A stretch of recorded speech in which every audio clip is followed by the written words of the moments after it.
Oi, pessoal, tudo bem? Então, gente, nós iremos entender um pouco melhor sobre a poesia parnasiana.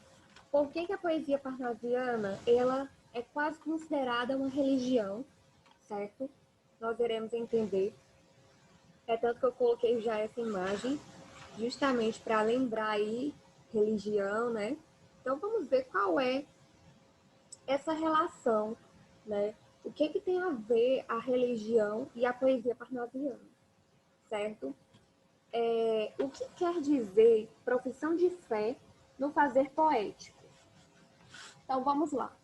Esse poema, eu sei que vocês já conhecem, porque eu já citei esse poema em outra aula, certo? Só que hoje nós iremos entender por que o poeta Olavo Bilac escolheu esse título para esse poema, Profissão de Fé.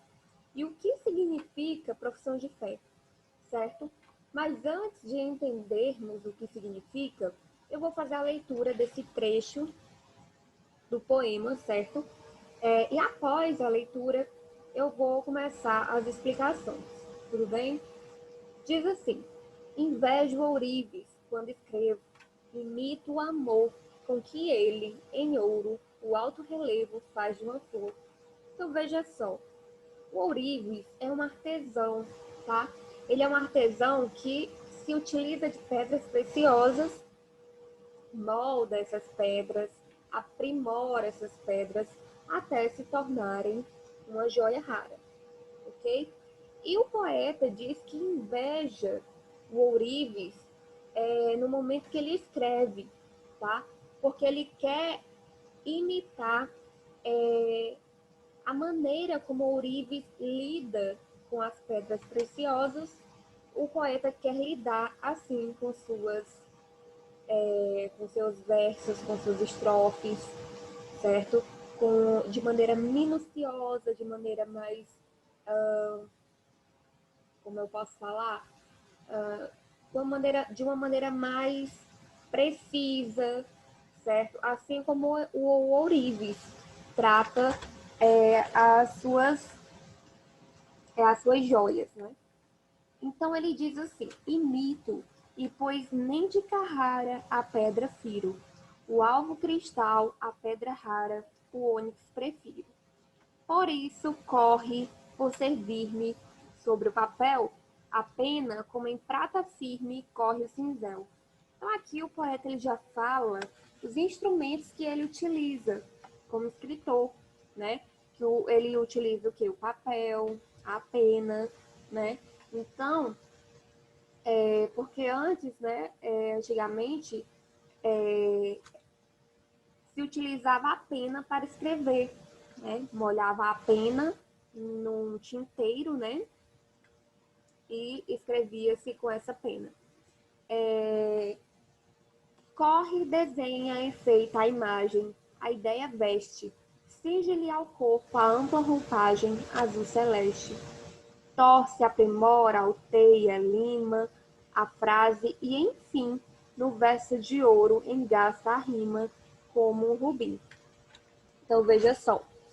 Aqui, o poeta, ele diz que ele torce, ele aprimora, ele alteia, lima. Então, tem todo aquele processo, né, que o poeta, ele, no momento que ele escreve, ele tem que ter aquele cuidado até que o seu poema chegue à forma perfeita, como o que? Um rubim. Rubim é a mesma coisa que rubi. Então, veja a maneira como ele considera o poema parnasiano, né? Então ele faz essa comparação do poema parnasiano a uma joia rara. Nessa última estrofe, ele diz assim: quero que a estrofe cristalina, dobrada ao jeito do ourives, saia da oficina sem um defeito. Então veja novamente a comparação que ele faz do poema ao trabalho do ourives. Então, quando ele diz que quer que essa estrofe, que a sua estrofe cristalina, ela saia da oficina sem um defeito, ele compara, né, a criação de um poema, de uma poesia, à criação de uma joia, né, que tem que ter um trabalho árduo, né, de selecionar as palavras, de compor aquele poema com rimas, né, e ter todo o cuidado que uma joia, como uma joia preciosa, precisa, certo? Então, agora nós iremos entender por que o poeta ele escolheu esse título para o seu poema. Gente, profissão de fé é uma expressão religiosa, certo? Nos templos evangélicos, por exemplo, ela se dá sempre que a igreja recebe um novo membro, e esse membro, ele decide congregar naquela igreja evangélica, e então, o que acontece? O pastor chama esse membro para a frente, né? Para a frente da igreja, e esse membro declara de maneira pública que ele aceita Jesus como seu único e suficiente Salvador naquele local e aceita também os princípios da igreja. Então, profissão de fé significa isso, declarar publicamente suas crenças, seus valores, certo? Já os católicos fazem o credo, né? Como é que eu posso falar? Apresentam a sua crença durante toda a Santa Missa, né? Mediante a tradição católica. Então, esse poema recebeu esse nome porque ele apresenta para o leitor de Bilac, né? Esse poema ele apresenta o que podemos chamar de credo, ou seja, a crença, a fé em algo. Então, o Olavo Bilac, por meio dessas palavras, né, que ele escreveu, ele apresenta para nós leitores o que ele acredita, né? Tem até um ditado que diz que a fé é a âncora da alma. Então, veja só, o que é âncora, né? A âncora, ela significa o quê? Algo que firma, né? Então, veja só, a fé é algo que firma a crença em algo, certo? Então, quando falamos, né, que a poesia parnasiana é quase uma religião, é porque os poetas parnasianos, eles firmam na sua poesia aquilo que eles acreditam, certo? Então, é por isso, certo? Essa é a explicação do porquê, o porquê da religião está ligada à poesia parnasiana. Não é necessariamente, nós estamos falando de que eles acreditassem, né, em um ser superior, mas aqui nós estamos falando que eles acreditavam naquilo que, vamos dizer que eles acreditavam que o poema, que a poesia parnasiana devia ser tratada como um objeto capaz de ser moldado, de ser aprimorado até chegar à sua perfeição. Então, era nisso que eles acreditavam, certo? Então, vamos lá. Quais as pretensões deste movimento? Primeira pretensão do movimento parnasiano é reagir contra o excesso de sentimento romântico. Então, veja só. O parnasianismo justamente surgiu com esse intuito de romper com qualquer sentimentalismo exagerado promovido pelos românticos, certo? A segunda pretensão que nós vemos aqui é tratar de temáticas de âmbito geral e não individual. Então, veja só, uma característica aqui que contrasta, né, com o romantismo. O parnasianismo vem para tratar de temáticas do âmbito geral, ou seja, de temáticas universais, e não individual. Lá no romantismo, era tratado as obras românticas, na verdade, retratavam o individualismo, certo? Tratavam de assuntos pessoais. Já aqui não. Aqui, no parnasianismo, essas formas pessoais e íntimas serão rejeitadas, como diz aqui no na terceira pretensão, que era rejeitar métodos pessoais e íntimos de expor o sentimento, como a confidência amorosa. Então, eles rejeitavam essa forma de expor o sentimento, na poesia, porque para eles a poesia tinha que tratar de reflexões e não de inspirações, né? A poesia não deveria ser criada por meio da inspiração, mas sim por meio da reflexão, certo? Então, outra pretensão era propor o regresso às formas clássicas da poesia consideradas perfeitas. Veja só, até antes do romantismo, a poesia ela tinha um padrão a ser seguido, tá? Uma estrutura a ser seguida. Quando o romantismo surgiu, a escola romântica ela é considerada uma escola libertária, onde os autores, né, os escritores, tinham essa liberdade de criação. Então, as formas clássicas se perderam no romantismo, né, por conta dessa liberdade que os escritores tinham. Então, quando surge o parnasianismo quer o quê? Voltar às formas clássicas da poesia, porque são essas formas que eles consideram como perfeitas, e que o romantismo tinha acabado com a perfeição, vamos dizer assim, por meio da liberdade de criação, né? Então, ele tinha acabado com a perfeição poética, vamos dizer assim.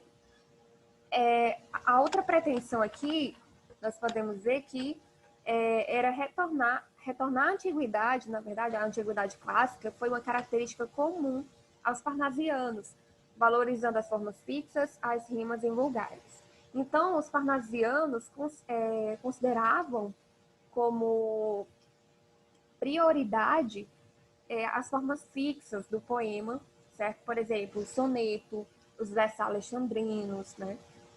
As rimas invulgares, né? Aquelas rimas raras, rimas perfeitas, as rimas ricas, né? Então, era isso que eles valorizavam, tá? Era essas características que tornavam a poesia perfeita para eles, segundo os parnasianos. Então, qual foi o lema proposto por esta reação? Porque o parnasianismo foi uma reação, né, uma reação moderna que surgiu, né, para combater o romantismo exagerado, né? Então, o lema proposto foi arte pela arte, certo? E o que quer dizer isso? Então, a poesia ela vale por si mesma, não tem nenhum tipo de compromisso, tá? Não tem compromisso com o eu, certo? Vai tratar de quê? De temas universais e atemporais, e se justifica por sua beleza. O mais importante é a estética no parnasianismo, certo? Então, faz referências ao comum, e o texto mostra interesse a coisas pertinentes a todos. Então, veja só, o poeta parnasiano, ele vai fazer referências ao comum, a coisas que muitas vezes para a gente seja poético, mas eles, como são muito habilidosos, né, transformavam em algo poético, certo? Davam um tratamento poético àquela coisa, aquele objeto que não tinha poesia, né? Que não transmitia, na verdade, não transmitia poesia. E o texto parnasiano, ele vai mostrar interesse a coisas pertinentes a todos, tá? É por isso que eu sempre vou enfatizar, que os parnasianos tratavam de temas universais, de assuntos que fossem pertinentes a todos. O parnasianismo colidiu com o realismo e simbolismo. Então veja só essa imagem, a gente percebe que é uma colisão de estrelas, né? Esse choque que acaba aqui unindo, né? Então, veja só, o parnasianismo ele colidiu com o realismo e simbolismo, em que sentido, né? Então, essas três escolas literárias têm em comum o quê? Tendo como aspecto comum a todos eles a renúncia ao sentimentalismo e ao egocentrismo românticos. Então, veja só, essa é a característica comum que essas escolas têm, que é a renúncia ao sentimentalismo exagerado dos românticos, destronando a sentimentalidade. Então, veja só, o romantismo perdeu sua coroa, né? Perdeu a sua importância quando surge o parnasianismo, né? Então, a atenção para a necessidade de criar uma grande harmonia entre as palavras como som e as palavras como pensamento, né? Então, quando surge o parnasianismo, ele surge com essa necessidade de trazer de volta a harmonia entre as palavras e as palavras como pensamento, né?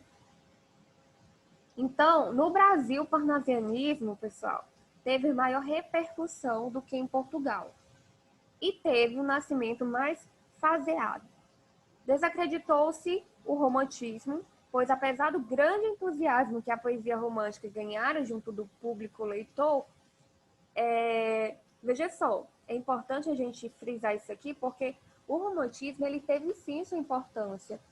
Foi uma escola literária muito cultuada, muito valorizada na época, né? Tinha, sim, os seus seguidores desses ideais românticos, mas também foi vítima do descrédito lançado por aqueles que defendiam ideias novas, realistas, sobretudo entre 1878 e 1880. Então, o romantismo, pessoal, ele tinha, sim, os seus seguidores, mas chegou em um determinado momento que algumas pessoas, né, principalmente os realistas, começaram a sentir a necessidade de algo novo. Então, foi a partir daí que começa a surgir, né, o parnasianismo, trazendo as suas ideias, o retorno da forma clássica, trazendo a necessidade de mostrar a beleza da estética e não o conteúdo, né? Deixando de lado o conteúdo e mostrando mais a estética como principal fonte, né, da beleza poética. Quanto às temáticas comuns a estes poetas, registram-se as seguintes. O realismo. Até eu acho que na aula passada eu coloquei que a poesia parnasiana traz sim esse realismo, né? Eu até coloquei a beleza da sobriedade, porque o que era importante para eles era registrar a realidade, né? Descrever algo real. Então, o homem é um ser integrado na realidade, na vida e na sociedade. Por isso que o parnasianismo vai tratar os assuntos voltados, né, para o realismo e não para a imaginação, para a idealização, tá? Então, ele volta-se para o realismo. O universalismo também é outra temática muito presente nas obras parnasianas. Busca dos valores, aspectos gerais e intemporais ou atemporais, né? Vamos dizer, aspectos que não mudam, né? Pode passar o tempo que for, mas aqueles aspectos são atemporais, que servem para cada época. Então, intemporais da realidade, que é estética, que é moral, e do homem enquanto ser universal. Então, busca aí aspectos gerais, né? E não pessoais. Outra temática importante é o esteticismo, que aqui o poeta parnasiano ele vai buscar aquela perfeição quanto à sintaxe, né, a questão gramatical, vai buscar a perfeição quanto ao léxico, ao ritmo. Então, essas características vão ser a busca dos poetas parnasianos, certo? Essas vão ser a preocupação dos poetas, a perfeição formal do poema. Então, vamos seguir aqui a diferença entre os parnasianos e os realistas é. Então, veja só. Os parnasianos, eles valorizam apenas os aspectos que podem ser esteticamente reproduzidos ou dão um tratamento poético. Então, eles vamos dizer, eles vão selecionar, né, aspectos da realidade e a esses aspectos vão dar um tratamento poético. Já os realistas tratam sem distinção todos os aspectos da realidade, certo? Preferindo, por vezes, as suas vertentes mais sombrias, né? Os assuntos mais sombrios do ser humano, né? Então, os parnasianos, vamos dizer que eles selecionam aspectos da realidade para transformar e dar um tratamento poético. Já os realistas não, vão abordar sem distinção todos os aspectos da realidade. Então, pessoal, a aula de hoje foi esta. Eu espero que tenha ficado claro o assunto. Aguardem as informações sobre a atividade no grupo de vocês, certo? Até mais. Beijo.